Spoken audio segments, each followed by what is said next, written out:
What's up guys, for today's video ipapakita ko sa inyo kung gaano karaming tubig ang naipon sa maghapong ulan.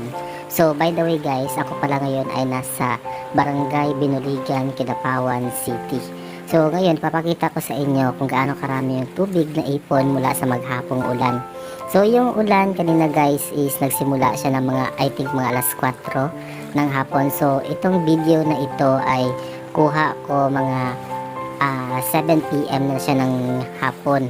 So ganyan karaming tubig ang naipon. So makikita ninyo nga halos matakpan na yung buong tsinelas na suot ko sa dami ng tubig. So ngayon iikutin natin yung area kung saan ako ngayon at papakita ko sa inyo kung gaano kadaming tubig ang naipon dito sa amin. So ayan, so makita niyo guys nga yung buong area is na puno ng tubig. So ganyan kalakas yung ulan kanina dito sa amin. Ayan, so ating babaktasin at papakita ko sa inyo na halos lahat na kuan is merong tubig na naipon. So ayan, so makita natin sa inyo nga halos yung aming daanan dito is natakpan na ng tubig.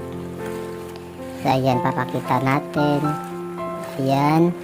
Oh, hindi na natin makita yung daanan kasi yung tubig is napakalalim na. Ayan. So buong maghapon na ito guys na ulan. So ganyan na kadami ang tubig na naipon. At yun lamang, maraming salamat sa panonood.